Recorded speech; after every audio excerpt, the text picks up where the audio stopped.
sexually oriented content. Listener discretion is advised. Adam Carolla and Dr. Drew. Loveline, coast to coast. Hey, everybody, it's Loveline. I'm Adam Carolla. That's Dr. Drew. Phone number 1-800-LOVE-191. Nice. Dr. Drew, board-certified physician, addiction medicine specialist. All righty. Well, I'll tell you what we're going to do tonight, besides take some calls and bore the bejesus out of all you listeners. We're going to do something that Drew and I decided to do, not together, but independently. Right. We haven't talked about it yet. No, we haven't. So we somehow know what we're going to talk about, which is last night on this show, we got a call that made me laugh and made Drew laugh and made Tom Arnold laugh harder than I believe we'd laughed in some time. I would agree. And unfortunately, it was the last call of the evening. Yes. Ironically. Yeah. But I really haven't laughed that hard, and it's a really funny call. I don't know if it's even as funny as the amount that we laughed, if that makes sense. But we laughed so hard at this call last night, and pardon me, I'm getting sick, which to say that we laughed really hard, then we went to commercial, then we laughed some more, and then there was a few beats of silence, and then we all erupted in laughter again, just thinking about it. And then we went home. And then we went home. Real fast. And I was like laughing on the way home. Yeah. And we don't remember too many calls we get on this show. We rarely ever have a discussion about any calls that we get on this show or anything regarding this show. And I don't think we've ever, I shouldn't say ever, but rarely ever replayed a call on this show. It has been a number of years. We've never both gone to Anderson before the show for anything, let alone to go replay a call. We both went in there and said, Anderson, you got that call? We're going to play it tonight. Yeah, it seems a shame that it was so late last night. So we're going to replay it soon. Now? And here's what I'm saying. If in, Drew, don't say now. That's what I'm asking. I'm saying soon. All right. Okay. Because I have some things to discuss with Anderson on it, because Anderson wants to cut it down. I see. Anderson claims it's 7 minutes and change. I looked at the timer last night, and it was 5 minutes and change on the on-air timer. Maybe put it on hold a couple times. Sometimes stuff changes when you put them on hold and that kind of thing. Anderson?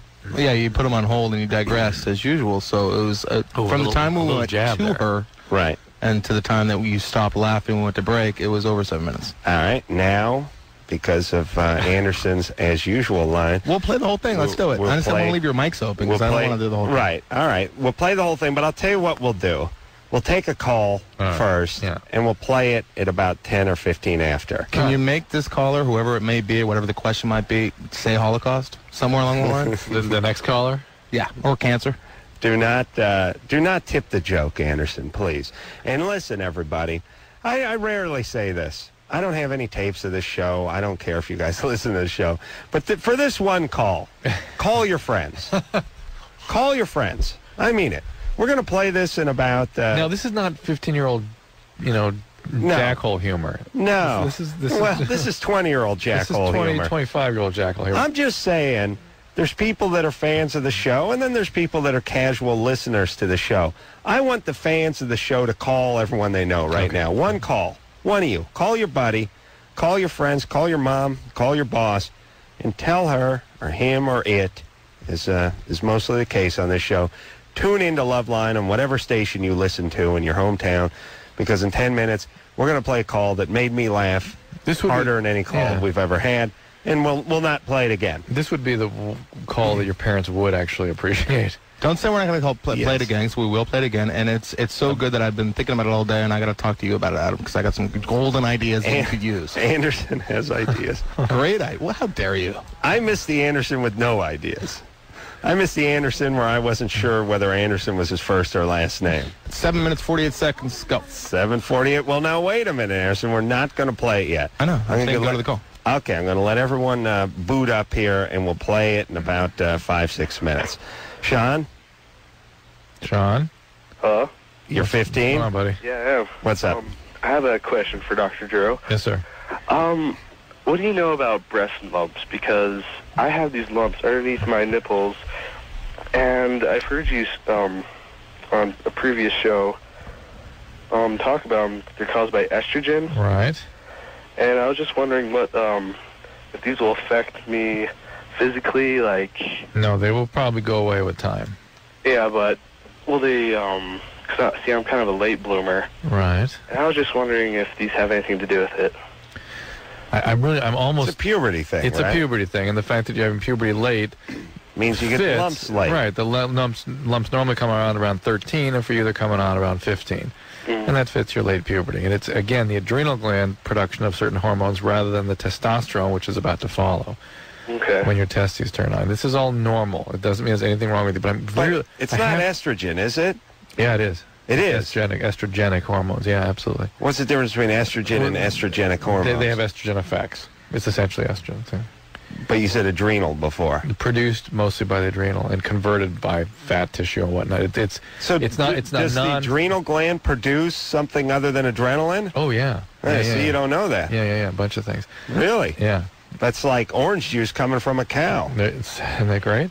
But I have to, a scab you got to pick. What is your fantasy? You sort of alluded to being concerned that something was going to happen or something was wrong with you. What is your fantasy about these things? Well, I don't really have a fantasy. Well, what is your fear? Well, my fear is that they won't go away and they'll get, bigger and you'll actually need you'll have breasts like a woman. Well, maybe not quite that, but yeah, pretty close. Yeah, you'll be fine. You know, and I just thought about why life is so horrible. You spend the first part of your life hoping, praying, wondering if things will go away. Yeah. Your weird voice, your zits, your lumpy nipples.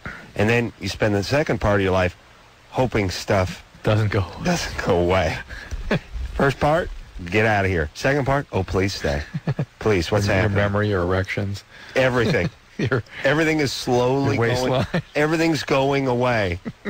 So it's like your life becomes this. You're going up the front of the hill, and you can't wait to get to the summit, and then you just start going down the backside, and you're hitting that valley. It's ironic that they bury you, deep, deep in the valley. Dude, we're gonna have to have a little talk when we go for the break. Yeah, I've been. You know what? Sleep deprivation, Drew. Oh yeah, getting up too early. I'm getting up at 4 and going to Oklahoma. What? Oh, which reminds me, yeah. What are you doing? I'm giving a talk tomorrow at Central Oklahoma University. Really? Drew's great. He loves his family so much that he goes cross country every single weekend for a nickel to talk to strangers about you're right. I shouldn't travel, especially not to a bachelor party or anything so frivolous as that. Oh, yeah. You got to come to my bachelor party, Drew. I forgot all about that. Hey, Marie, what? There's something I did want to mention. There's actually a TV show I'm proud of. I voiced. Well, you're not on it. Yeah. It's for the Learning Channel. It's going to be on Sunday night at 7 Central. It's called Teen Species, and it's a 3-part documentary about kids and kids' biology. And so it's actually it's actually a good piece of television. People can learn something watching it. I did a little number called Chimp Feces, which... Well, you just close your eyes and picture what goes on there. Are they in motion? The feces? Yeah, they're being hurled. It's 20. Well, with commercials, 24 minutes of just nothing but primate fecal matter. Nice in the air. Oh, good times. Marie? Yes. You're 24? Yes, I am. What's up? Hi. Okay, I have a question for Dr. Drew. I wanted to know what the deal is with when women are molested when they're younger. Why they become so infatuated with having sex. I'm not sure anyone really knows the answer to that, any kind of sort of biological theoretical model, though the people are trying to come up with them. Are trying to come up with an understanding of why when kids are traumatized, they then go into the adult life and repeat that trauma compulsively. Mm-hmm. It's well established that people do that, but exactly why the brain is wired, what it is about the brain that makes it do that. One of the current lines of research is looking at the effects of dissociation. The fact that when you're traumatized, your brain will sort of go into a mode of escape when there is no real physical escape. The brain escapes. It's you go into sort of dreamlike state, your endorphin levels go up, your vagus nerve becomes stimulated. But why is it that when you're attacked by a dog or you almost drown in a pool, you stay away from water and dogs, right? Like you should. But at certain stages of development, you want to be a veterinarian. Is it that, or is it the type of stimulation or type of abuse? It's probably that it's at the hands of humans, I suspect. Yeah, I mean, what... Well, people theorize that it's a mastery experience. They feel they're rendered powerless by people they should be, they should be relying upon. So they try to reenact and regain mastery of that situation. But they keep trying to act it out with the same people, the same kind of person that perpetrated it in the first place. So of course, they perpetrate it again. Right. Okay. That's one of the things. Why? What happened to you, Marie? Oh, I was much younger. My mom was very busy. She worked, so we had a babysitter that we would stay there late at night, and her son would come down and pretty much just molest me, take advantage of me. How old were you? I was young, maybe 8, 9, around there. How old was he? He was in high school, so probably teens, young teens maybe. Yeah. Whatever, 16, around there. It's clearly something neurobiological, neuropsychobiological, but no one has really worked out what is going on in the brain. I don't think anyone in our audience knows any three of those words, Drew. And it's your brain. When you combine them, now they're really lost.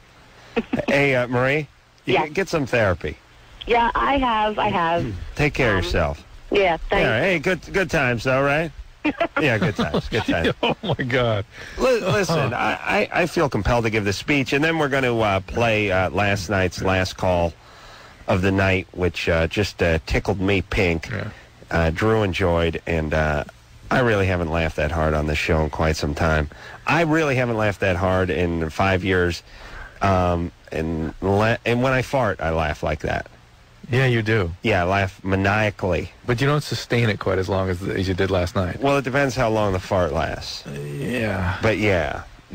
But what the hell was I going to say? Oh, yeah. Here's what I'm saying. Yeah. Listen, everyone is screwed up. It strikes me, and Drew and I talk about this all the time, and there's a lot of people that don't think they'll ever be right.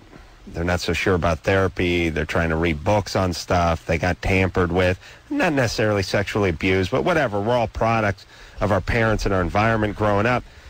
Here's what I would urge, and I'm not sure where Drew comes down on this, but I feel strongly about it. Start acting sane. Start doing sane stuff. You know what a sane life is. I mean, here's what I'm saying. You feel scattered, you feel out of control, you feel whacked out, and maybe you are, maybe you'll always be. Yeah. But go get your car washed once a week and vacuum the goddamn thing out. Yes. And take the 26 coffee mugs off the dashboard. Start doing things that a sane person, that a together person, that a responsible person does. Works the same in relationships. Yeah. We all feel like going off the deep end. Mm-hmm. We all see something that reminds us of something. Go ahead and don't. Just don't. Yeah. Just don't. We want to F our neighbor? Don't. Well, that's what I'm saying. Take a word of unless you're page from your own, yeah. Unless you're my neighbor, and then you can come over and F me. But do you know what I'm saying? Yeah. But one thing I want to say about this, and that people lose sight of, is that in many of these kinds of behaviors, willpower does not have much influence. And because, and this is an interesting thing that people don't think about, a lot of these things are disorders of drive. They're driven. I mean, powerful drive, survival drive mechanism. Clearly, the wiring of the region of the brain we're talking about are the same areas that affect addiction. And these are very primitive areas that don't have thought, don't have language, don't have any logic, and they just create drive. And you can't always overcome drive. Okay, now you've given everyone a green light to not do what I told them to do. You can do what you're doing. That's absolutely what they should do. I'm not really talking about willpower. In a sense, I am. I'm talking about you don't want to jog in the morning. No. You don't want to go ahead and do the thing. Don't have that dessert and start doing some goddamn. You know what the answer is. That's right. Start doing it. That's right. And you have to approach your life that way. I mean, everyone knows the answer. Don't eat so much. Start exercising. It's tough, but that's a simple answer. And sometimes you can do that. And then before you know it, you're sane life. You're strange enough of that. You may sound. You want the guts. All right. Let's hear this from tonight, Anderson.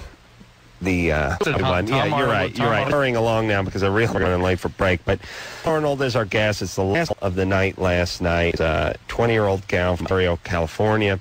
And you pointed out. Her name is Sugar, and the rest speaks for itself. Although you do digress quite, and I'm going to leave your mics on, so if you guys comment and critique yourselves along the way, that'd be fun. I'm not sure how to take that, but fun. Is that Lorene? Lorene, you're 20. What's up? I'm a phone actress.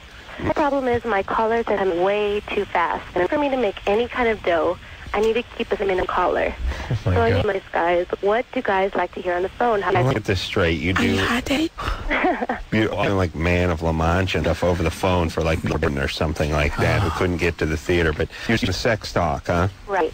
How do you describe yourself?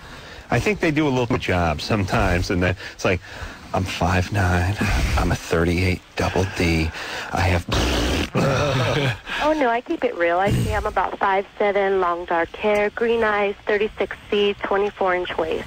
Have you ever had a bachelor party and... Hold on. Oh, well, hold on, we gotta go. Hey, Anderson, stop Have the you had tape a bachelor... for 1 second.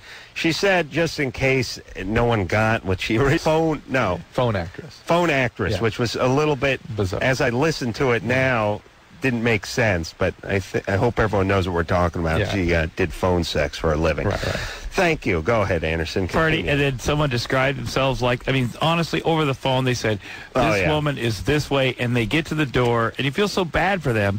Right. Because they do weigh 220 pounds. Listen, I was thinking about this the other day when I had a bunch of people waiting at an airport for me for a chartered plane that was like leaving, but not without me, and they said, they called me on my cell phone, and they were like, where are you? And I'm like, I'm just getting off on Sherman Way. I'm on the 405 as I'm basically going down my driveway. And I'm thinking to myself, it's nice that you lie, but the fact that it takes you 25 minutes to get a block and a half from where you said you were, like eventually, like the stripper who says how hot she is, isn't there going to come a time when the truth is revealed? Yeah.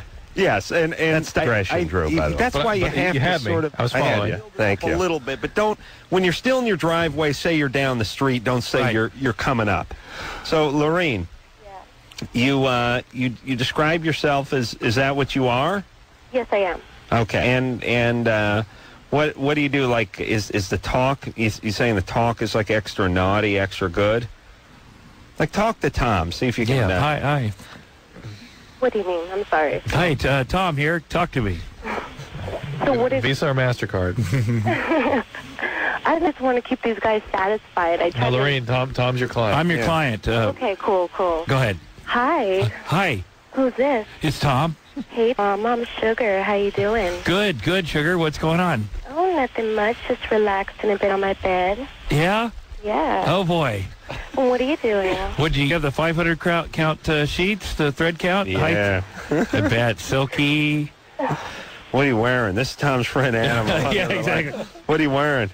Oh, well, I'm wearing a tight little gray T-shirt. Oh, I gotta go. Oh, God, and my nipples. Hey, Tom, can you move your car? It's blocking mine in the driveway. Oh, man. Well, I say my nipples are a bit hard, and I'm wearing a black thong, and I'm touching myself. Mm-hmm. Yeah, that's sweet. Yeah. Well, listen, why don't you sort of work, like, you know what you ought to do? What?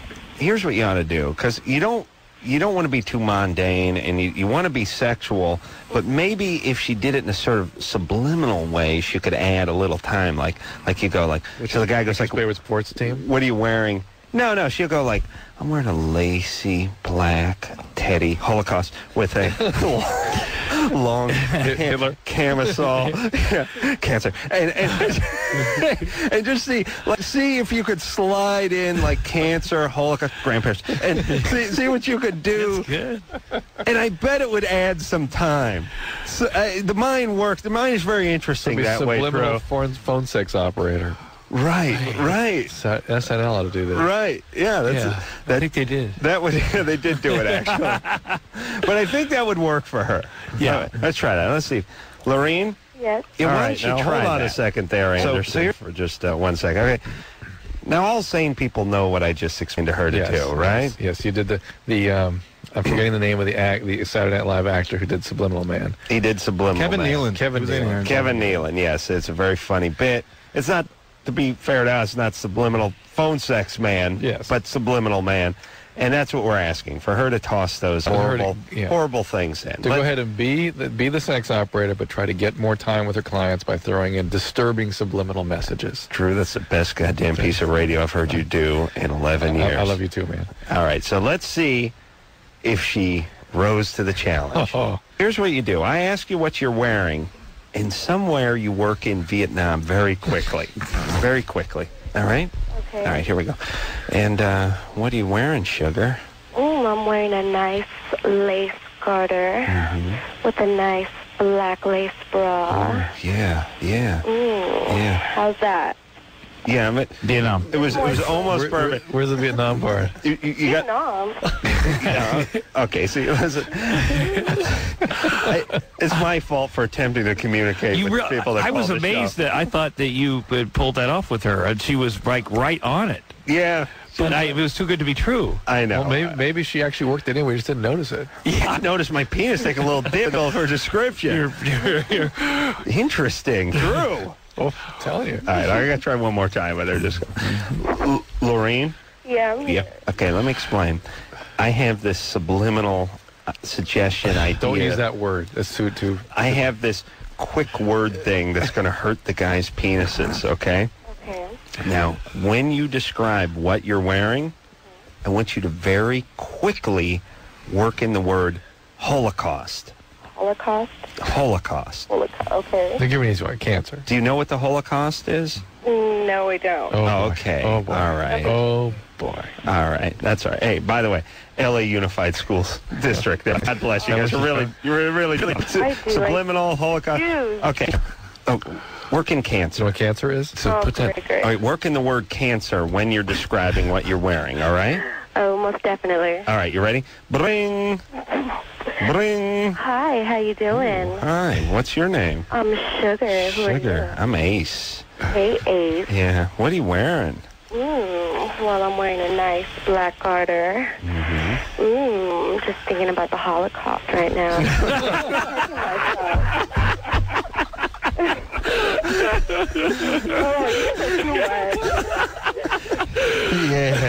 Yeah, burn those shoes, gas them in the shower, baby. Yeah. I'm sending you my bill. Yeah. Send them on the train to Krakow. Yeah. No, Lorraine, we may need to tweak this just a little bit more. This is. But that was good. Right. No, you take direction as good as any actress I've worked with in this town. It really is good. All right, Lorraine, that's your new angle. Yeah. There it is. You should actually try that tonight. Thinking about the Holocaust. I like when she went. Then we lose it. Then we lose it right there. All right. I think we got to take a break because we. All right, guys, bottom line. I like it when she went, ooh, she's thinking about the whole. That's Lorraine, everybody. God bless her. Oh, Lorraine. Bring. Hi, how you doing? Hi, what's your name? I'm Sugar. Who Sugar. I'm Ace. are you? Hey, Ace. Yeah. What are you wearing? Well, I'm wearing a nice black garter. Just thinking about the Holocaust right now. Oh, my God. LA Unified. LA Unified, ladies and gentlemen. Very nice. Right. That's my school district. And, Drew, sometimes I hassle you about sending your kids to private school. Yeah, I think now. I'm sorry, man. Okay. I'm done that. All right, that was last call of the night last night. And thank you. Thank you to Engineer Anderson. Let's take ourselves a quick break. And when we come back, we'll talk to John. Yes, Drew? 7 years sober? Yeah. Dating girlfriend from AA? Yeah. 7 years? It'll be interesting. All right. All I can think about is the Holocaust, apparently. After this. Hey, everybody. Drew. Me and Drew are having a career-oriented conversation right before the mics heat up, before the beginning of the show. And, of course, really what this show, I look at this show as an interruption between Drew and my conversation. Drew and I would meet here every night at 10 o'clock to have a discussion until midnight and then speak on the cell phone on the way home. But then there's these little sections of the show that jump in, intervene, and interrupt our conversation. Such a pain. But Drew, during the commercial break, when you would assume we would finish our conversation, goes into the next room, does a little glad handing, then stands around and looks at some pictures for a couple of minutes. Then as the music starts playing that's alerting him that the show's starting, comes walking back in to sit in the studio, and as the mic's heating up, finishes the conversation we were having. So what do you think about that? Just finish it. Reinitiate. Reinitiates the conversation. Yeah, finish it. It'll be fine. Yeah. So it's like, Drew, how many seconds would you say I would have had to respond to? 12. Oh, no. You had a good 12. 12? Well, maybe 8. You want me to tell you what 12 seconds feels like? Maybe 8. It's going to be bad radio. Ready? Go. 5. 5 seconds. Okay. You gave me 5 seconds to continue the conversation we were having before the mics heated up. There you go. John? Hey, how you doing? 53 years old. How are you? Wow. What's up? Listen, she's got this a little mixed up. What do you call it? I had 9 years sober. 9 years. Fantastic. And, I fell in love with a girl. What a doll. And I had picked up after 9 years. And picked up using again? Yeah. What's the drug? Alcohol. All right. And we tried to get back together, and I put 2 years together, and I went to a couple of rehabs and this and that. She went through torture. You know, Is she sober? She's sober 9 years, yeah. All right. And we really love each other. You know, we always ended up with each other, and I'm sober 7 months now, and you know, what happens to her? She puts a Band-Aid on the grieving, you know, between me and her, and she's always come up to me and told me, you know, I love you, I'll miss you, I'll never ever be able to live without you, but I can't live with you with active addiction. You know? All right, so now you're sober. And it's really, you know, that's right on the money. All right, now you're sober, so what's happening? And, you know, I miss her. What can we do to help? Well, I don't want to lose her. All right, where is she now? She's with another guy. Oh, well. Looks like a troll. It's too late, John. This is part of the consequences of your disease. She is with someone else. Yeah, yeah. That's it.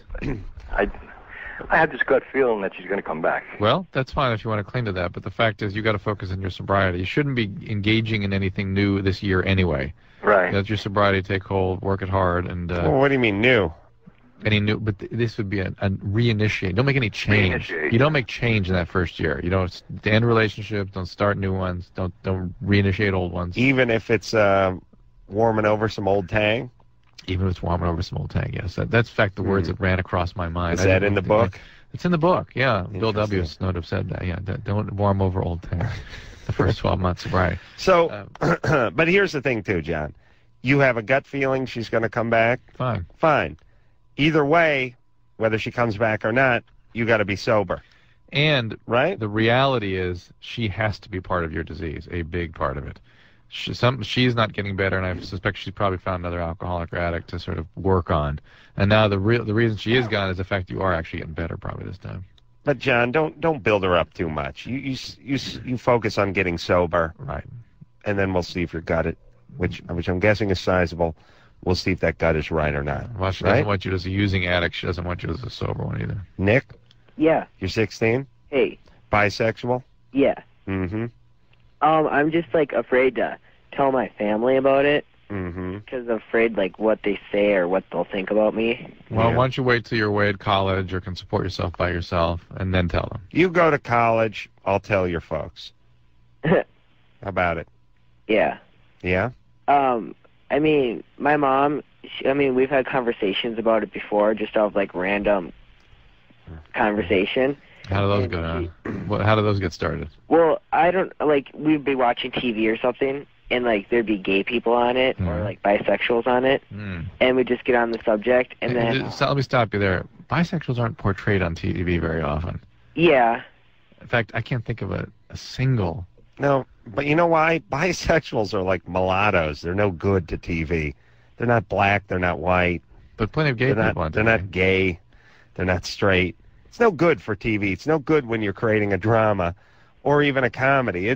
There's nothing there. You're not one. You're not the other. Mm-hmm. Half of something is no good. It could create a little drama or chaos. But anyway, the point is you were actually watching homosexuals on TV, right? Yeah. Okay, and that created some discussion about sexual orientation. Yeah. I'll tell you, I saw a documentary, and I don't know if you've ever seen homosexuals in their natural habitat. No. Oh, my God. Was this the primate feces thing? Crazy. They were at a place called Oil Can Harry's. Mm-hmm. They were dancing to like a native ritual song. I think it was done by the village people. There was they had a glory hole in the conga line. It was eye-opening, Drew. Eye-opening. Nice. So, Nick. Yeah. Have you ever been with a guy? No. I Uh-huh. haven't. No. But, Well, I mean, like, I'm attracted to them. Are you? Strongly. Have you been with a girl? You're gay. Yeah. True, please. You've been with a girl. Yes. And you enjoy women as well? Oh, yeah. And you sure? I mean, you're attracted to guys, yet you've never been with one. Why don't you think you've been with one if you're so attracted to Well, one? I mean, I'm just starting high school this year. Mm-hmm. And, I mean, there were, like, a lot of people, like, don't open up, like, around, like, their peers and stuff, because they're, like, afraid of, like... Yeah. Yeah. Right, which is realistic. And by the way, you're starting high school at 16? Yeah, I'll be a sophomore.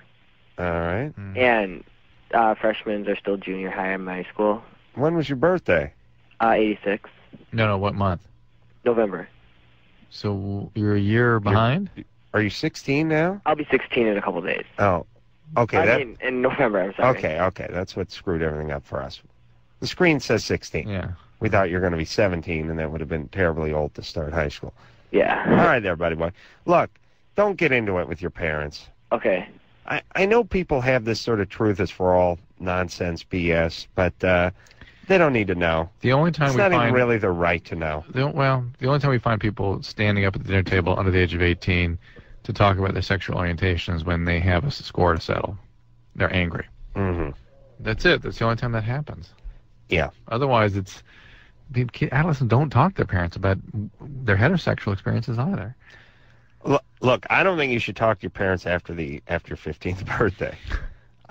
Something I've always stuck by, and I'm on a roll now. Oh, I mean, you've made it since you were 15? 23 years. Nice. 23 years. Yeah, I don't know, Drew, what did you talk to your parents about? I mean, you must have just had endless conversations about college and grades, right? Yes. Is that all you guys talked about? Yes. Your dad saying you could do a little bit better in trig? I don't really remember, but yeah. Okay. Really? Is your dad, like Drew's dad was a doctor, did your dad give you all kinds of doctorisms about what it's going to be like and you're going to have to? No. None of that stuff? Not that I recall, no. He wasn't that kind of guy? No. But they did talk to you about getting your grades in order? Yeah. And they'd say to you stuff like, how's this going, or what's this going, or have you applied here, or what about that? Yeah. Those kind of discussions. And that's probably the bulk of your discussions? Yeah. That and traveling places? No, we didn't travel. You didn't travel, but what about discussion of travel? Sure, lots of that. Lots of that? And family members you can give a rat's ass about? Lots of discussion about that. Mm-hmm. Mm-hmm. Yeah. I spend the bulk of my time talking to my family about people that they know, that I don't know. Yeah, yeah. That's the Mandels. Trudy and Jules. Trudy went to Spain. Did they ever ask you that? Trudy does pottery. She's quite gifted. Yeah, that's great. Here, let me just ask you a question. You think the Mandels sit around and discuss my potential as an artist? Uh-huh. I'm not so sure they do. Did they have kids, any of these people? Yeah. And those kids were great to hang around? Oh, Jesus, I know they're listening. We hung around. First off, you grow up. I grew up with a bunch of people I thought were my aunts, my uncles, and stuff like that. I have no relation to these people at all. They just think it's their friends. Yeah, it's like your grandparents' friends, your parents' friends. Thank God my parents were such colossal dorks that they had almost zero social life and zero friends. I mean, my mom had a couple of like crazy whacked out hippie nut jobs that flew around the house like buzzards circling a dead yak out in the Serengeti once in a while, but that was about it. Now, my grandparents are the ones that had all these kooky friends. Did they have kids? The Mandels had Rico, Renee, and Mimi. Here's the great thing about those relations. I'm sure a lot of time and energy was put into discussing whether you enjoyed spending time with those kids. Yes, and I didn't. They were all like big husky kids that we had nothing. Here, let me give you an idea of nice enough people. But let me give you the idea. Let me give you an idea of the kid who was my age. His name was Rene. A, his name was Rene. B, he was a violinist. Ooh. He now plays with the L.A. Chamber Orchestra. Was he the guy that's on the side of the building? Yes. Downtown Los Angeles? Yes. He is that big in real life, too. He was when he was in the 6th grade. He was that big. And number 3, when he's not playing the concert violin, he's boning up on his French. Oh, boy. Okay. Now, I'm 11. Trying to master and my English. whole thing is, my whole goal of life is to ride a wheelie one whole block on my dirt bike and see who I can kill with a dirt clod. Yes, yeah. That's all I want to do in life. And this guy's boning up on French and playing the fiddle, okay? So, zero really interest to talk about. Oh, you take a couple 11-year-olds and stuff them in the same room that can keep each other occupied, but it's not exactly a kindred spirits, you know? And the Mandels were like this whacked-out family that was like half Jewish and half French. So Jules, the main dad, would always speak to the kids in French. Oh, boy. So it's like, and he'd do it when he was mad, so you'd be sitting there, and he'd lean on and go, and I'm just sitting there like, ugh.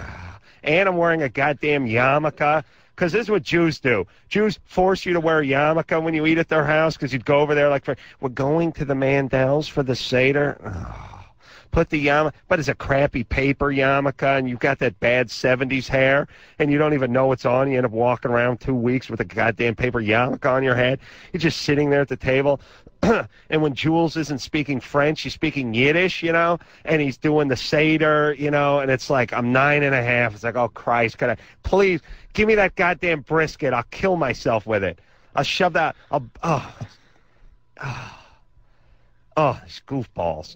Not a kid. Nobody had a dirt bike. Nobody had a German Shepherd. Nobody had a swimming pool. Nobody had anything. It was just, we're going over the Mandels. You can put a paper yarmulke on and listen to Jules speak French and Yiddish for 4 hours. Meanwhile, all the food just gets cold.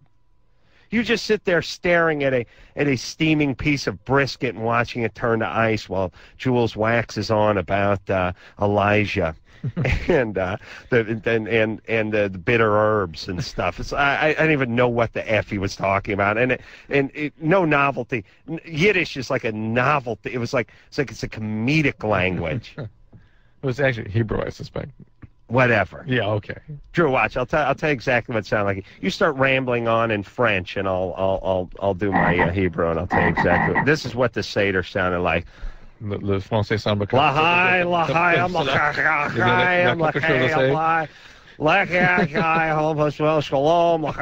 That's what it sounded like. It's just sitting there for 4 hours. This was my childhood. All right, let's take a little break. I promise to take more calls when we come back.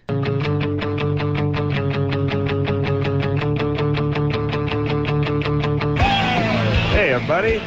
Loveline. I'm Adam Carolla. That is Dr. Drew. Phone number, 1-800-LOVE-191. All right, let's get to some calls here. Lynn. Hey. Hey, you're 18. Yeah. What's up? I was wondering about oral fixations and how to get rid of them. All right. What does that mean to you? Well, all right, I started sucking my thumb at a very, very young age.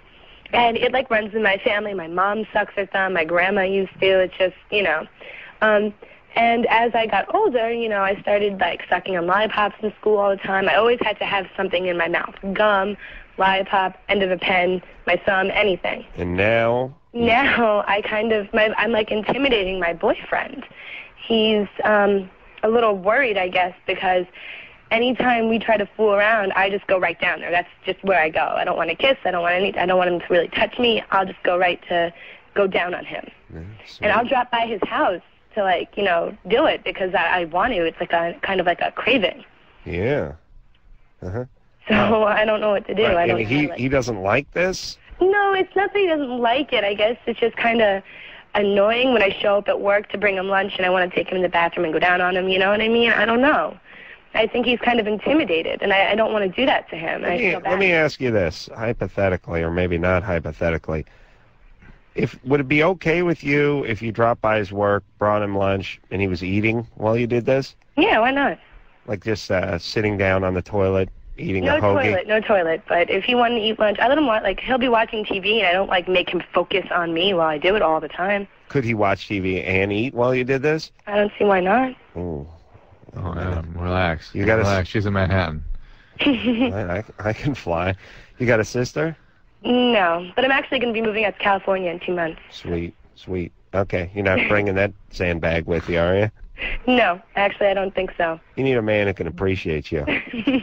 Because I'll tell you, with me, it'd be nothing but oral. We wouldn't even talk. I just eat, watch TV, and get oral. Just cut right to the chase. That's fine with me. Yeah. But I feel bad because I do love him, and I'm moving out to California to further my career. So, As a... I model for import cars. I do a lot of import car modeling, like car shows, magazines. Oh, import car models. Yeah. Yeah, this is a whole new breed of model. What is it? It's sort of what lowrider modeling was in the 70s. This is modeling for skanky chicks, but they're sort of hot. You know what I mean? They're mostly Asian. I'm one of the few, white bread American girls that actually have kind of gotten a name for myself in the business. It's sort of like, Drew, there's what you think of as classic modeling, where the women have to be sort of wafy and tall and sort of supple looking. Right. And then there's this whole import car thing is going through the roof. The Fast and the Furious. People getting hold of their rice burners and taking taking $10,000 cars and putting $25,000 worth of stereo in them. Right. And the chicks that model them don't have to be as tall. They're a little bustier, and they got the crazy drawn-on eyebrows. Well, actually, my eyebrows are natural. Yeah, they're edgier. It's like porn meets modeling. I see. Okay, got it. Pro wrestling sort of meets modeling. But there's always been that with stuff people hang in their garage and stuff. Yeah, it's a little, but it kind of reminds me of the 70s. They had the sort of lowrider models. They still do. Motorcycle. So you're pretty hot, right? I guess so. And what do you do? How do you come out to California and pursue the modeling for import cars? Well, I work for a certain kind of company. I don't want you guys to think I called up to plug it, but it's Import Revolution. Yeah. Yeah, and the scene out in California is a lot stronger than in New York. Yeah, because nobody drives there. Right.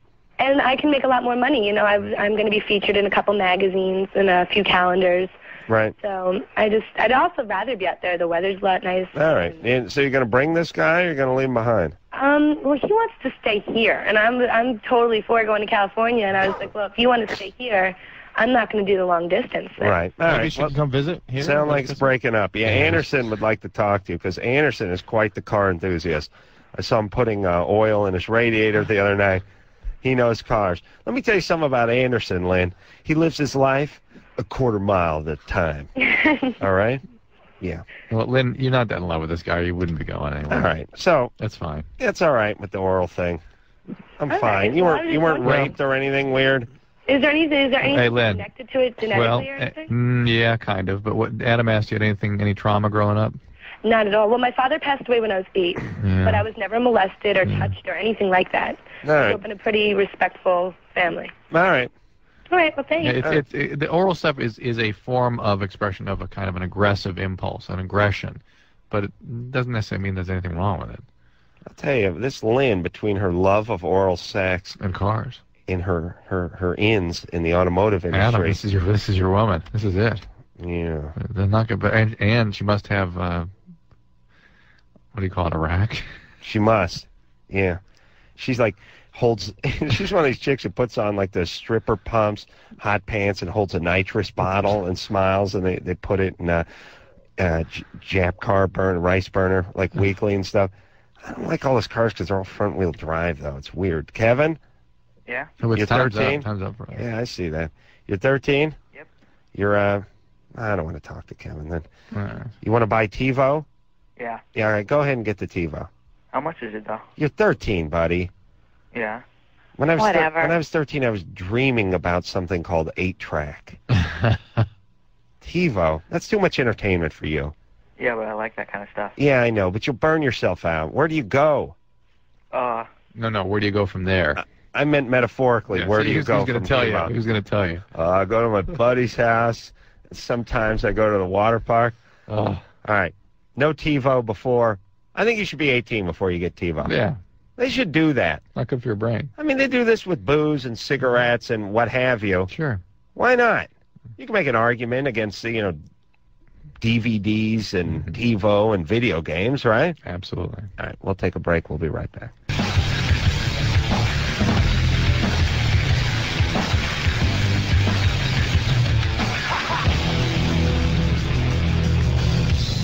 Hey, everybody, it's Loveline. I'm Adam Carolla. That's Dr. Drew. Phone number 1-800-LOVE-191.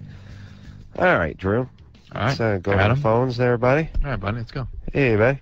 It's funny. I talk to people about you. I call you Dr. Drew. Yeah. Someone pointed it out to me and was sort of laughing about me. Yeah. I was saying stuff like, yeah, me and Dr. Drew, we speak on the phone at night, and Dr. Drew and I this, and Dr. Drew, and they said, you got to call him Doctor?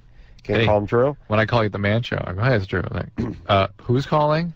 Well, that's what I told the people. I do it for clarification, not out of respect for Drew, but for you guys. If I say I'm just talking to Drew, they won't know who you're talking about. Right. As it is, they don't know. Yeah. Right. So.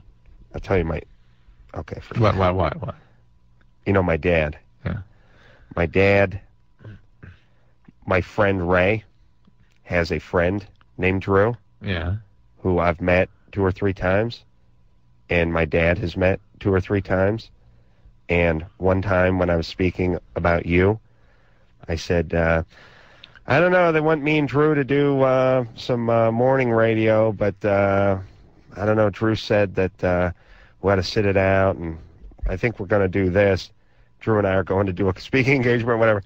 My dad thought I was talking about Ray's friend. You sure Brad doesn't? Your dad doesn't have some sort of neurological problem? I wish he did. It'd be so much easier for me if he did. I pray to God he's got a tumor the size of a pumpkin growing in his head. It'll make everything make sense, won't it? Yeah. Yeah, it'd be great. He's on vacation right now. Hey, Drew, let me ask you a hypothetical. My dad's on vacation. Who do you think's paying for that vacation? The government? No. No. Himself? No. Oh. No. Third option. Shocking. Your sister.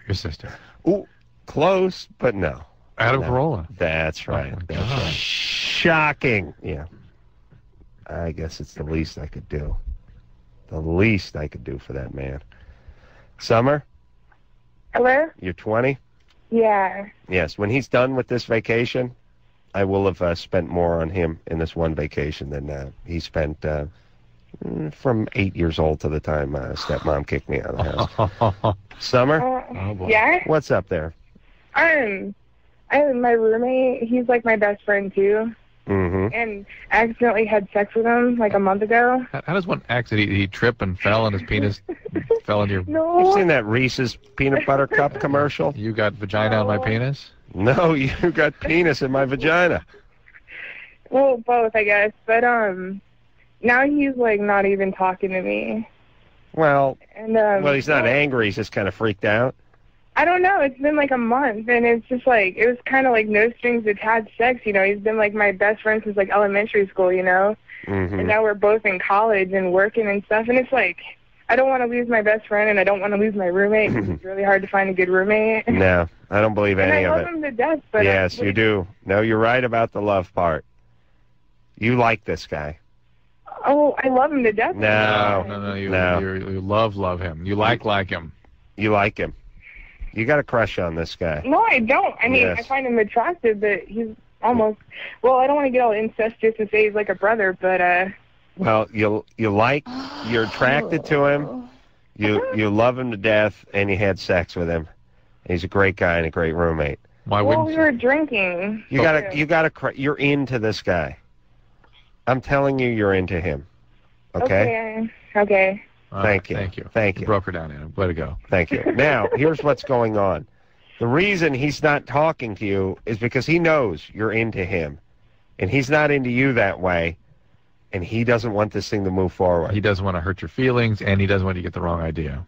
How do I know? Because, like, he's always, like, we're both single, and he's always been looking for, like, Drew, an ideal hold girl. on. Can we call the guy up? Huh? Can we no, call? he works graveyard shift, so. So he's up, Perfect. He's up working now. Yeah, and I'm staying with my parents right now for the week because I'm kind of trying to get away from him for a while. What kind of work does he do? He does a busser, waiter. Waiter. So we couldn't reach him. We couldn't reach him at the restaurant. No. Does he work at a 24-hour place? Yeah. All right. Drew gave me the phone thing a couple of times, and I sort of ignored him. And the reason I did is because she's calling from D.C., and I figured it's 2 a.m. And Whoa, I'm not calling from D.C. Oh, you're Washington. Seattle. I'm sorry. Washington State. Same difference. Where does he work? At Sherry's? Sherry's. All right. Yeah. Oh, Jerry's, like Jerry's Deli? No, Sherry's. Oh, Sherry's. Oh, okay. And it's open 24 hours. Yeah. He could step aside for a break. No, I mean, he's going to be pissed at me if you guys call him because, you know, he won't even talk to me. He's not going to go on radio and talk Drew, to me. I'm picturing us going down a long, gravelly road for nothing. Yeah, you're right. Thank you. All right. Well, look, Adam is absolutely correct. Great. The show's broken my spirit to the point where I won't even try anything. He's absolutely. He's absolutely. Sorry. Go ahead, Drew. Adam is absolutely correct. You're into this guy. He senses it. He is anxious about that. He does value your friendship. He is now trying to figure out a way to salvage the friendship, not hurt your feelings, and not get this thing moving forward. And you're pretending, and you're trying to convince everybody, including yourself, that you're only into this guy as a friend with, oh, no, he's great. No, all I want is BS. You're into him. I'm not pretending. I mean, I'm like a guy in the sense that, you know, it's like sex is sex. There's no No, to it. please. It wasn't like, ooh, I love you. I just... How dare you attempt to squash my theory? How dare you? I know you better than you know yourself. I am telling you, you are into this guy. We're not even saying necessarily that the sex made that big a difference. No, you already were into You're into this guy, and he knows it, and he's a little freaked out by it, and you're trying to play it off like you're not, but in your heart you are, and he feels that energy, and that's where the problem is. But I don't have, like, this deep-lying love for him. I don't. Well, why don't you leave... You know what? If you truly didn't, this wouldn't matter. Wouldn't any be big deal? Yeah, this would be like, what's wrong with him? Because he's my best friend. No, then what are you worried about? He'd still be his whacked-out roommate, my buddy. He's your best friend. He's your buddy. You guys live together. What, are you scared you're not going to see him? What's he doing, walking down the hall past you and not lifting his head up? Yeah. Why do women... We haven't gotten into this in a while, but women try to do this every once in a while. They try to act like a guy, and it just doesn't work. And when you start trying to break them down, you get little pieces. Yeah. Well, I am attracted to him. But he is a great guy. We have known each other. We live... No, but I'm so worried about the friendship. BS. Here's the thing about friendships. True friendships... They take care of themselves. The friends. The friendship. Yeah, friendships, it's like an outdoor cat. Yeah. Just hanging out. Right. It can take care of itself. That's absolutely right. It can be gone for a couple of days. It'll come back. Yeah. No big deal. Especially with guy. Now that's a guy friendship though. Once in a while it gets eaten by coyote. Bobcat in our case. Or bobcat, but yeah. But girl relationships need some service. Yeah, but they're not really friends. That's the whole thing. They're compatriots. They don't know it. Comrades. Yeah, barely that. Yeah, as soon as the revolution's over, they're going to be going at each other. They're just like Cubans. Oh, boy. You see what I'm saying? All right. Shauna? Yeah. You're 18? Yeah, I'm 18, and I'm going to New York University in about 2-3 days, actually. Fantastic. Oh, how exciting. Yeah. Yeah, and I've been in LA, like, all my life, so I wonder if I could get your spiel, like, on New York. And our spiel? Yeah, you know, We love that city. Yeah. I mean, I wouldn't want to live there as an adult. But she's going to college there. It's almost not even living there. Yeah. I was about to get to that. But as an 18-year-old, it would have been a great experience and opportunity. Cool. I don't understand the guys in their 30s and 40s who want to live in the city. Manhattan. Yeah, that seems a little too much. Yeah, too much. Too much all the time. But we go there. How many days a year we think we spend there the last 6 years? We could average about 15, couple of weeks there every year, and it's always exciting, and it's a great town, and there's lots to do, and there's lots of interesting people. and you're coming from Long Beach.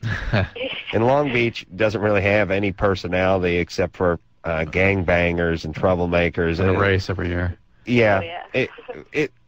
You're going from almost zero.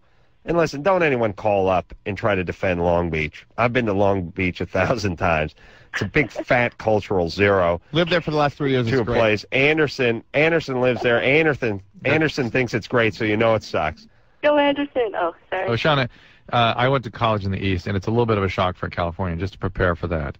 The weather, it's so different, and you just prepare for how different it is. And don't leave pieces of your life back here. Get your life going out there. Establish yourself there. That's your life for the next 4 years, and make it that. No better age, no better time to go over there.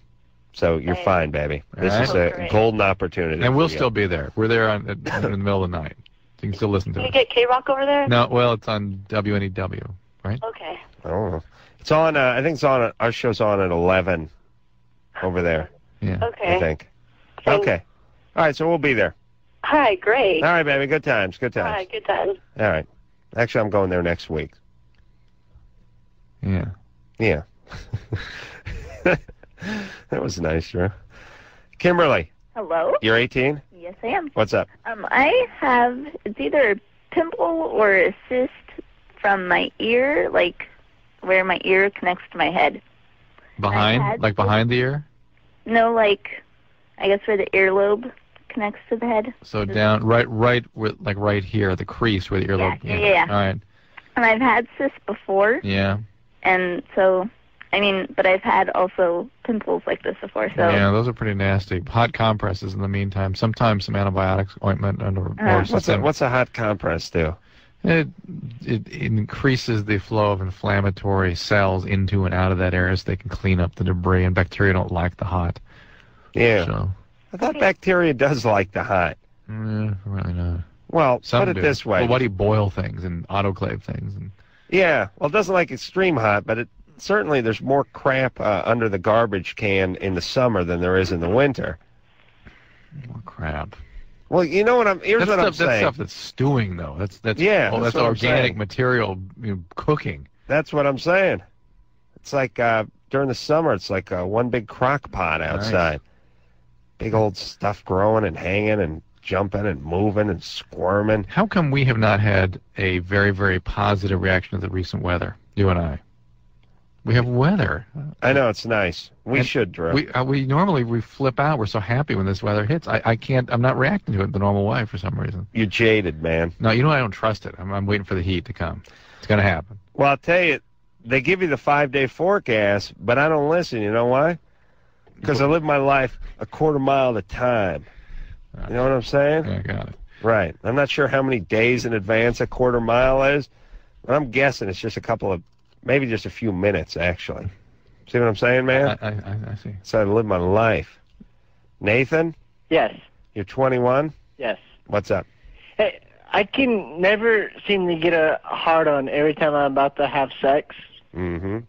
I mean, I wake up with hard-ons and things like that, and if I'm masturbating or something, after a while I can get it hard, but every time it comes to sex, I just doesn't like to go out like... You're gay. How often does that happen? Has it ever worked? Yeah, I mean, I can still come. It just won't get completely hard.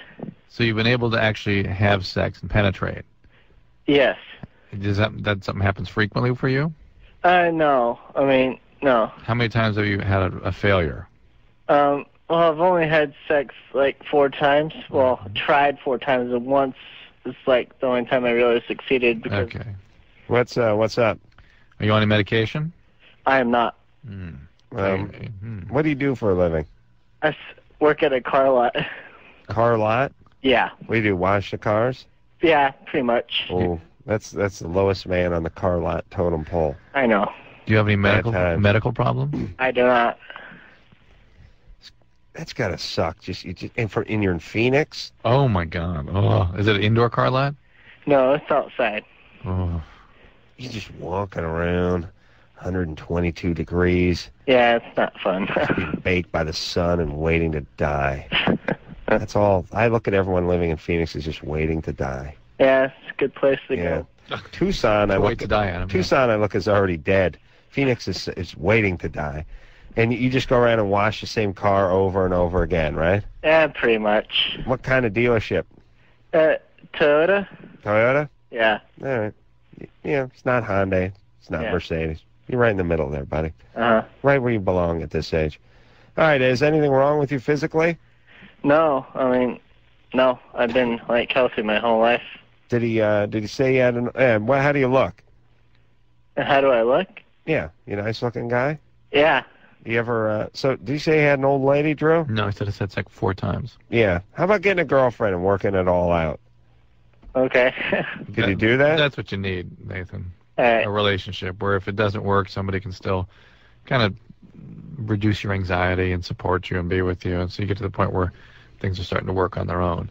You meet any hot chicks on the lot? Yeah, there's some hot ones. You do? Not on summertime, yeah. No chick mechanics, is there? What's that? Any chick mechanics that you work with? No. No, and if so, they probably wouldn't be all that good looking. No, I know. Did you see Gone in 60 Seconds? Yeah, I did. Yeah. I had Angelina Jolie as like Wheels. She worked on Ferraris. Really, the biggest lie that movies ever tell is that hot chicks do anything, especially with cars. Angelina Jolie works on cars. First off, you'll never find a chick who works on cars, and if you do, she looks worse than the car. You know, I was thinking about that. She weighs more, I should say. The preferences for kinds of interest that boys and girls have, males and females have. I was thinking about, for some reason, I was thinking about the human body and how if I bring up anything about blood or inside the human body or anything coming out of the human body when my wife and daughter are eating, they're like, oh my God, I can't finish my meal now. And while the boys, they go from intrigued, interested, always on the verge of funny. You know what I mean? What's inside the body, what comes out by it's always interesting, it's always almost funny or overtly funny. Right. And for a woman, it's disgusting or can't be discussed. Yeah. Isn't that interesting? Does your wife, she ever turn a wrench? Does she know anything about cars? She does more around the house than I do. I know, but that's because you're gay. But no decent-looking chick knows anything about cars. And let's face it. Hey, you know, we always worry. They worry in movies about smokers, people who sort of being bad role models. I say making Angelina Jolie a Ferrari mechanic is a very bad and unrealistic role model for not only girls but boys. You think you're going to find one of them? Oh, you see, the boys are going to go into mechanics so they can relate to one of those girls? Super. I'm just saying that we expect through watching movies that super hot chicks know something, have a skill. If it's a James Bond movie, they're physicists. If it's a Nick Cage movie. And by the way, has Nick Cage, has something happened to him? Do you think he has a brain tumor? Yes. I mean, has the last 8 movies he's done just been basically gay porn? Essentially gay porn? What happened to Nick Cage? What's going on? I don't know. Gone in 60 Seconds? Scientology. Oh, Scientology. That's right. I thought it was John Woo's fault. John Woo. John Woo, what a genius. One of the greatest gay porn directors of our time. Broken Arrow, Gone in 60 Seconds. Did he do Gone in 60 Seconds? No, but Wind Talkers. Wind Talkers. Did he do Con Air? Face Off. Oh, Face Off. Oh. Gay, porn. Yeah, that's a great movie, that Face Off. We just take John Travolta's face, and we put on Nick Cage's face, you see? And then it's confusing to everybody. I see. Yeah. Apparently it had 5 endings. I left after the 3rd one. I couldn't take any more endings. I just left after the 3rd. What do you mean it had 5 endings? It just kept ending. It just kept being another ending and then another one, and then I left. I really wish that the American public wasn't so goddamn stupid and would just say that movies like that just suck royal ass. You know people who like those? Stupid people. They like cake. Yeah. Yeah. It's the people that like American cars, thick crust pizza, and cake. They like movies like Face Off and Broken Arrow and Con Air. There's something kind of pure and innocent about all those things. Yeah. Naive. That's right. Oh, what the hell's Nick Cage doing? But anyway, what was I saying? Hot chicks, they know nothing. And if you watch these movies, you think they know something. You watch You watch any Bond movie, watch any Nick Cage movie, there's a hot chick who has a skill. Doesn't exist. Oh, of course it exists. I've never known a super hot chick that really knew anything. Physicians and college professors. No. And business analysts. Never seen it. Never seen it. There's attractive women who do stuff. Even that's surprising. You find a woman who's attractive, and it's like, what? You're a physician? Or even you're a podiatrist, you're an attorney. Whoa. You're like a good 7.5, 8. What are you doing? You must have been ugly in college. I mean, that's surprising, but you don't see Angelina Jolie. Well, let me explain what Angelina Jolie does. What Angelina Jolie does. That's how you know what the truth is. She plays mechanics. But in real life, what does she do? Acts. That's right. We'll take ourselves a little break. We'll be right back.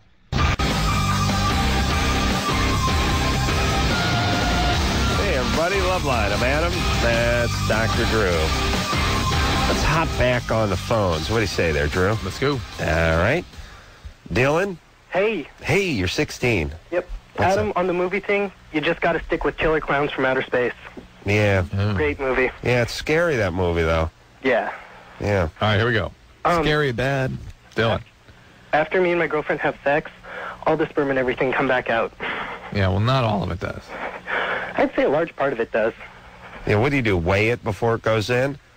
I don't know. I just judge by, the spot on my floor. Do you think that's not the way human reproductive systems should operate?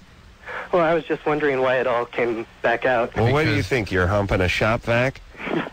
Well, I was just wondering. It's like a water slide, though. Do you think them all up and they come back out? All right. They don't. They don't come back out. Dylan's a jagoff. Don't talk to him. All right, the fact is, everyone has it fall out afterwards, but there are millions and millions and millions left behind to do their work.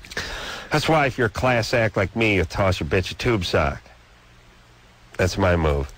And I explained to him. A new tube sock. That's where you're really, being considerate. You don't use one of the ones out of your hamper, do you? Oh, well, yeah, but it can still be considered a new sock. Do you crack it over your knee before you send it over to her?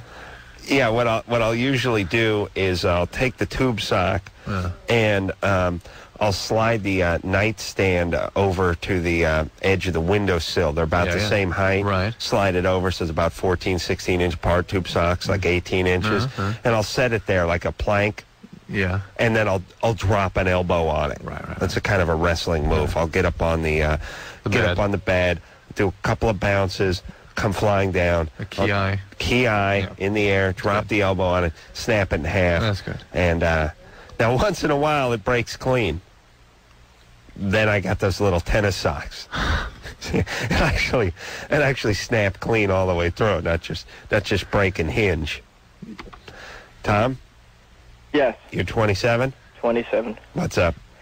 I don't know. I'm thinking about just seeking gratification through calling prostitutes. All right. Seeking gratification.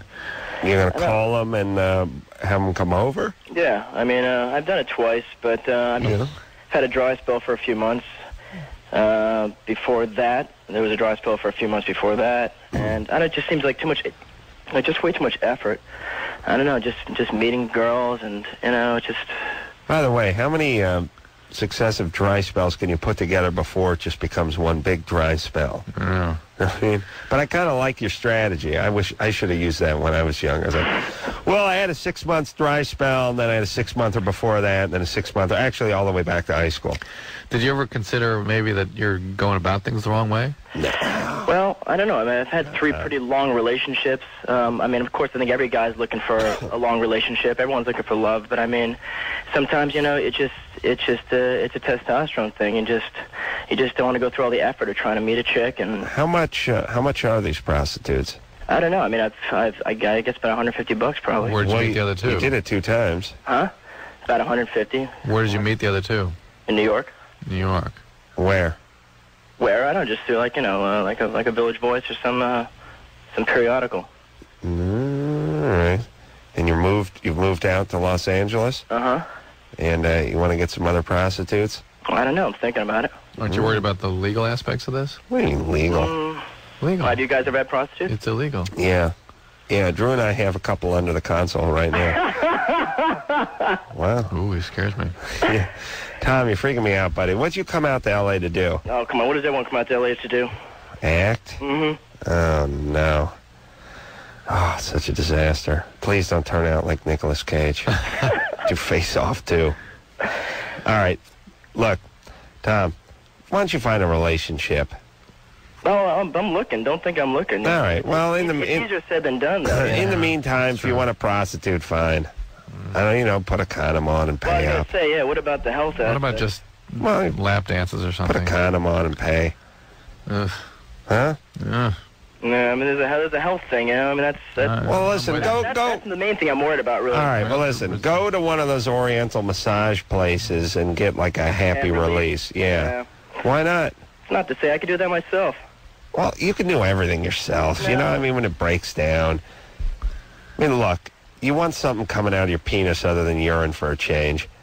You want someone else to do it for you. I don't know. You want a prostitute, go get a prostitute. I don't really care. I think it should be legal. In Nevada, do they control the health? Do they screen them there? Yeah. Well, they do at those ranches. Yeah. I mean, it's not legal in Vegas. It's legal in, I don't know, Henderson or Pahrump or something like that. Huh. And that's where the ranches are. And they have screenings. And, they have mother and daughter teams working there. No. Oh, yeah. How do you know that? I remember seeing a story about that. Oh. Mother and daughter, that's got to be nice. Woo. Yeah. Oh. What I like to do is a trifecta where I nail grandma, too. God. I start with grandma, and I work my way down to daughter, and it's like flipping the pages of a photo album. Mm-hmm. We start going back in time. It's great. It's like a picture of Dorian Gray in reverse or something. Yeah, nice. What I do is I nail the grandma, and then I have the mom put on garb from like the 60s, and I have the daughter wear like a flapper outfit from the Roaring 20s. So it's as if I'm nailing grandma when she's 78 I see. and when she's 17. I see. It's cool. You want to do that with me? No, thanks. I appreciate you asking, though. But we'll try to arrange that at your bachelor party. Yeah, they have private planes right out of the airport there. They fly into the ranch. They got nothing. Listen, Nevada's one big landing strip if you think about it. But they land like one day. Yeah, because they fly small planes there. Yeah, you can fly in. Or we'll just take the drive. We'll get one of those big limo SUVs, Drew. You and I will roll in. Those places are great, too, because it's nothing but, it's like barbed wire and cinder block. Is that right? How do you know so much about these places? I told you, I nailed the grandmother, the daughter, right. And I hear tale that the daughter's pregnant. Oh, boy. Yeah, so in a couple months, I'm going to go out there and get the kid. The kid, yeah. I'm hoping. From your old lady. I'm hoping it's a girl. Oh. I mean, but if it's not, hey, what can you do? What can you do?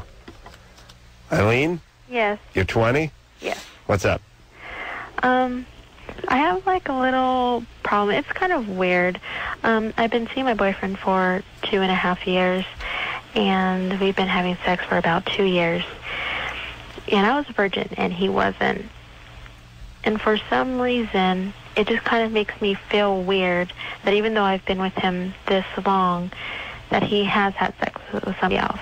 It's kind of like I feel like I'm jealous in a way. Yeah. That he has had sex with somebody before me because I waited so long to wait for somebody that I did want to have sex with, and it was just like whatever to him. You're just stirring up trouble. Boy, are you ever. What's up with you, baby? Sabotage. Woo. Yeah. Why are you sabotaging? I don't know. And, we've been together for a little while, and still it just kind of plays in the back of my mind sometimes. Where's Daddy? Yeah, you're angry. No, well, no, I mean, I get along great with my dad. Mm-hmm. Is your biological father? Yes. What about Mom? Mom's great. Everything's great at home? Yeah. Where are you living now? I stay with my grandparents. Why are you with your grandparents? Everything's so great at home. This is always where it gets good. It's closer for me to go to college. All right, I'm with you on that. Your dad does what for a living? He's a printer. Aha! Okay. So he prints, your parents are together. Uh-huh. You love daddy and mommy. Yes. And everything's cool. Are you just maybe not into this guy? Maybe you're just sort of not wanting to be as close or as involved, as somewhat joined at the hip, as you guys say, in this relationship? I actually think we get along really good. No, I understand For some reason, I have this jealousy thing going. You get along really good, but, you know, a lot of 20-year-old girls, when they're into a guy, are really into him. Most 20-year-old males and females, when they're in for 2 years, this is like, whoa, we're just in. This is the greatest thing. But when you start picking nits, when you start nitpicking and you start finding reasons to be jealous and finding reasons to push away and create distance and to dissolve the intimacy, either there's some psychological reason for that or there's some something about the relationship. And at 20, it's hard, especially since this is your first love relationship, your first sexual relationship, it is very hard to be objective. Very hard to be objective and to know when the relationship is over and what to do about it. And I'm suspicious that you're just sort of not that into this. What do you think, Eileen? I don't know. I kind of wanted to know what you guys think. Well, that's what we think. That's what we think. Keep my mind off of it. No. Well, get another boyfriend. All right, wait a minute. Let me give a couple quick thoughts. Okay. A, this is the first guy you've been with. And your beef with him is that he's been with someone else. Right. So if you break up with this guy, by your own logic and math, you can't be with anybody else. You know what I mean? It kind of puts you in a sort of no-win situation. You've painted yourself into a sexual corner here. People aren't allowed to have had previous experiences. Right. Number two, your answer, do you want to marry this guy? I hope to. Yeah, see, you're not. Hold on a second. I got to talk to Drew. Her answers are not the answers of a 20-year-old who's in love. There's no enthusiasm. It's all qualified. It's like, do you want to marry this guy? There's a beat. I hope to. Yeah. And then maybe you're not in love with this guy. Yeah. It just does not sound like a 20-year-old who's with the man of her dreams who took her virginity. Yeah. Eileen? Yes. Do you know what we're saying? Oh, I totally understand. So what's up? What are we missing here? No, we're not missing anything. We're missing... What are you missing? Yeah. I mean, listen, there's always the fact that you're 20 and your mind, you have more energy, and yeah, he was with someone before you, and you can occupy your mind with that. It's definitely a male thing. But your parents are fine and everything's good with you. You just don't sound like you're really sold on this guy. I feel like I am. I just don't really know why it is I'm so jealous, or I just don't really know. I think it might be me. I don't think it's so much him. I think I just have like a little personal problem with myself because the fact, like how I said, I waited for somebody who I really did want to be with, and I just don't really know my mind off not the answer. Yeah, it doesn't even make sense what you're saying. You're spinning around in this thought that's sort of nonsensical. Do you, I mean, I don't know. We can't. Eileen, you feel like someone that is not in touch with their self. Right. Right. That's what you seem like to me. You've got these rationalizations that don't connect with anything real. It's just me. It must be me. Well, guess what? It is. Of course it's you. It's your experience. You just seem like you're up in your head a lot. Yeah. And not like your average 20-year-old chick. You're thinking everything out. You got it all under control. You're very analytical, not very emotional, not very willing to listen to your emotions and your instincts. And that's important to do. All right. So we've been no help. Yeah. So be it. Fantasy answers. I just think, look, there's no answer for not thinking about something other than not thinking about it. Right. That's it. But I'm not so sure she's sold on this guy. No. Andrita? Yeah. What's up there, Andrita? Andrita. Yeah. That's worse. What's up, baby? Well, I used to live in Seattle, and I moved to Lakewood in July. Hold on. How do you spell your name? Andritta. That's Andretta? Andrita. All right, keep going. Oh. Okay. Well, I had a boyfriend when school ended. Hold on a second. Your dad's name's Andy, and your mom's name's Rita, or... No, my dad's name is Bill, and my mom's name is Marta. So your name should be... Billarda. Billarda? Or what about just Larda? Where the hell's Andrita? You're fat. It's Swedish. Oh, Swedish. All right, you're off the hook. Let's keep going. I think names you always get a bye. That's right. You get a bye. Here we go. Okay. Well, me and my boyfriend have been going out the whole summer. Mm-hmm. And I really like him a lot. But we're going to go to different schools because we're in different cities. Uh-huh. And I don't really want to break up with him, but I don't know what to do because... How long has he been your boyfriend? What? How long has he been your boyfriend? Like 2 months, probably. You're going to have to break up with him. 12 years old? Are you 12? Yeah. She sounds like 17. And is he 12 also? Yeah. No, distance makes a huge, huge difference at 12. What do you guys do? Do you kiss? Yeah. Is that it? Well, I mean, yeah, basically. What do you mean basically? What else happens? Not really anything. That's good. I mean, not anything bad. I'm, of course, a virgin. Yeah, all Of right. course. Of course. No, we have, this is Loveline. You shouldn't be listening to this show. What are you doing? You should be asleep. When I was 12, first off, I was seen and not heard. Secondly, except for when I broke wind, which is quite often. And secondly, I was reading the Bible by candlelight. What was your age? Drew was studying the Torah, the Talmud, whatever the hell he was doing. I'm half Jewish. Jules Mandel was forcing kids to wear paper yarmulkes and then screaming at them in French. Okay. So listen, Drew's right. I hate to admit it, but this is what happens when you're 12. Someone moves out of big wheel distance. It's over. It's it. They get out of like skateboard range.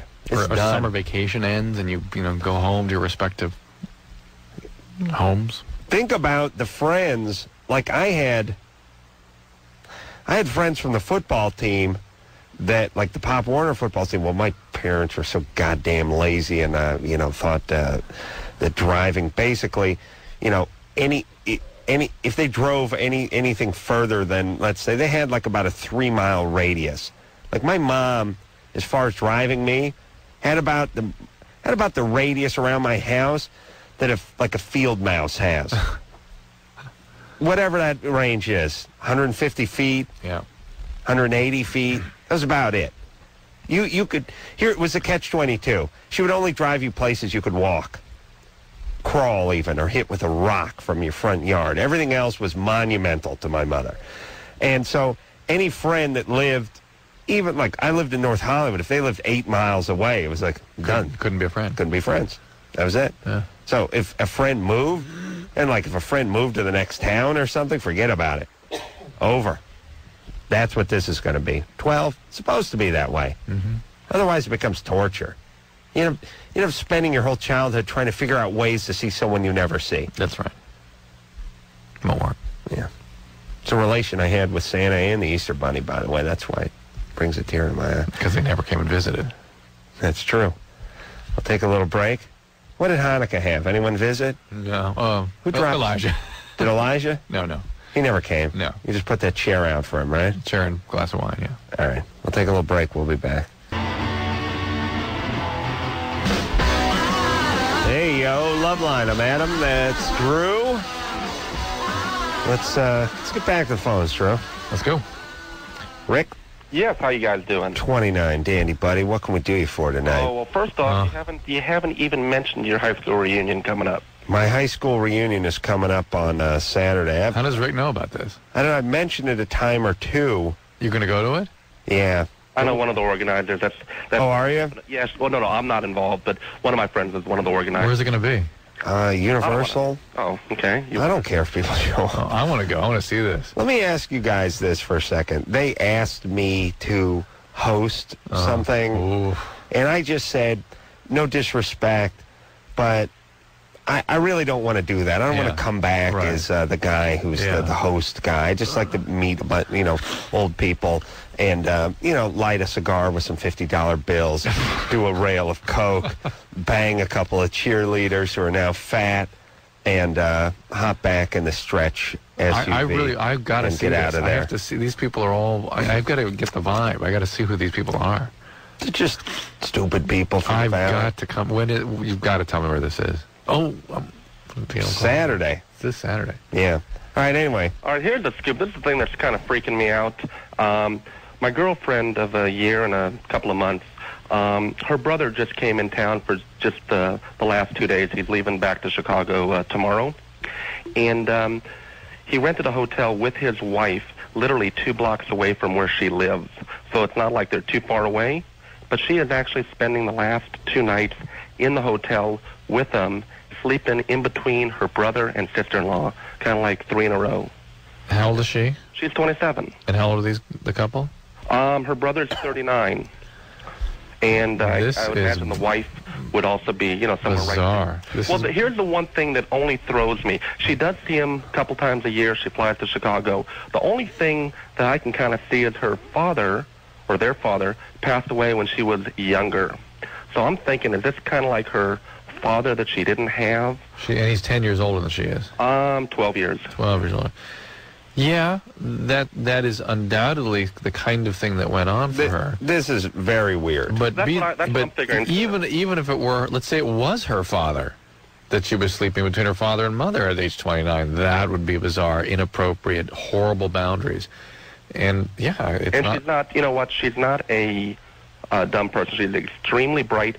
Her brother is actually a emergency room doctor. I mean, it's not. She's not coming from. What? Why don't you appeal to him? Here's the question. Well, I just found out about it tonight, and he's obviously he's leaving tomorrow morning at a 7 o'clock flight. Rick, she happened to mention when I called. Rick, I figured she's just visiting. She's got another room. Yeah. Rick, settle in, buddy. Go ahead. Number one, what are they serving at the reunion? Is it going to be like veal, or do we get a choice between like a fish you're not and a meat? You know what? I turned down the invitation, but I've got no idea. I can find out for you. You were going to go? No, my friend invited me, but another friend of mine invited. A friend of 12 years invited me. Hold on, you invite people to reunions? That's part of the organizing. Yeah, we're good friends. That's a totally different issue. It has nothing. Hey, now I'm pissed off that you didn't invite me. What do you mean? Why would you? Why would you go to some other reunion that wasn't even a school you went to? I've been living with this. She's going single. That's basically. I've been hearing this for 10 years. Okay, Drew, I'm done. Well, Rick, here's the thing. Does she do anything else in life that's peculiar, creepy, or strange? Well, here's the one issue. We've been going out for a little over a year and a few months. The one thing that she's very, very close to getting her hours for child, family, marriage counsel, whatever it is. Yeah. But she's given up on it. Basically, the last year, the program that she was working for at one of the major hospitals shut down.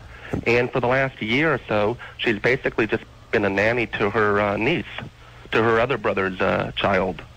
And she works with me every now and then. I mean, she'll come out and, kind of ride shotgun and help me out, and I appreciate it. I look forward to it. Wait a minute. What do you do? I'm a plumbing contractor. Ride shotgun. Well, what I mean by that is ride shotgun. She just rides around with me in the truck. Right. She does some of the bookkeeping, that kind of stuff. She doesn't sweat any pipes? No, but she does pull pipe. All right. Yeah, and I don't mean mine. Well, all right. Don't mean that. Okay, listen. Here's the thing. I'll give everyone one weirdo thing to do, and granted this thing of sleeping in between the brother and sister-in-law, and what the hell's up with the sister-in-law? Yeah. That's the real question needs to be answered. I'll give someone one weirdo thing to do once a year, and if it doesn't seem to affect other parts of their life, I'll let them slide on it. When did that ever happen? Never. Yeah. But he couldn't come up with anything other than sort of dropping out of nursing school. No, MFCC, Married Families Counseling, and she should absolutely, A, know that this is inappropriate behavior. B, it's 1,000 hours of clinical, and she was down to her last year, almost there, and then stops. Well, people do that all the time. That doesn't... No. And they can restart. That doesn't mean... That's not bizarre behavior. Yeah. That's not wearing your cat on your head. All right. And marching in the lesbian parade. Yeah. You understand? Yeah. Okay. Still, we know something's horribly wrong with her, and Rick's nowhere close to it, and Rick's a calculated guy, and something's up, and who cares? Okay. Don't get her pregnant. And thanks for not coming to my reunion. David, 34. Hi, good to talk to you guys. Listen, I live in Las Vegas, and I can tell you that prostitution is legal in every county in Nevada except for Clark County, which is Las Vegas, Henderson, Boulder City, or the major cities in here. The girls do get screened. I believe they get a weekly blood test. Well, how many counties are there? How many? I think there's like 10 or 11. 10 counties in the entire state. Yeah, and think about that. In every county but Clark County. Rhode Island has more counties. But aren't all the ranches in one place? No, they're spread out. There's some, like you mentioned, Pahrump, which is probably the closest one to Las Vegas. But there's brothels and whorehouses all the way up and down Lake and Ely and all the other counties. As a matter of fact, the largest one in the state of Nevada, which was the Mustang Ranch outside of Reno, was actually operated by the federal government for a number of years to pay back the back taxes the owner never paid. Wow.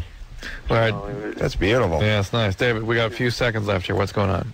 I'm a single father. I have a 6-year-old daughter, and I was wondering, when is it going to be okay to introduce her to somebody I'm dating? When you really believe they're going to be around for a while. Okay.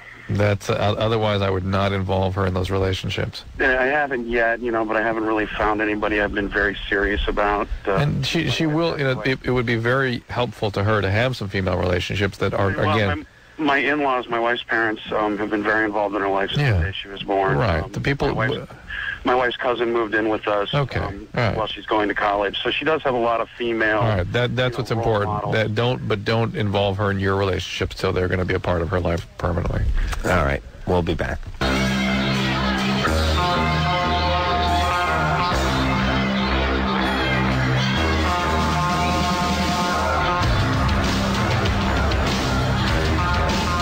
right, that's the show, everybody. Once again, we solved the world's problems during the break. Yeah, nice. That's all we do. I'll see you guys back here on Sunday. Remember the Learning Channel, also Sunday, August 25th? Teen Species I'm doing. That's right. And I want to thank producer Ann for doing a great job all week.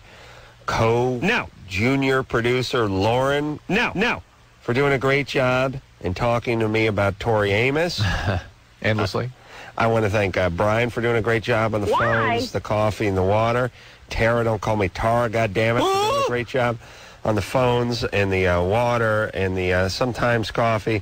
And I want to thank Engineer Anderson. Unacceptable. And Engineer Ken for doing a nice job filling in for Engineer Anderson at some point.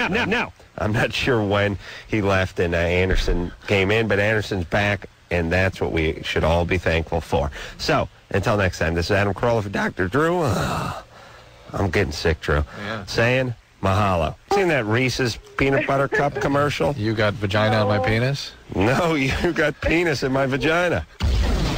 This has been Loveline. The opinions expressed on this show are not necessarily those of the staff, management, sponsors, or this station. The producer for Loveline is Ann Wilkins Ingold. Loveline is a presentation of Westwood One Entertainment.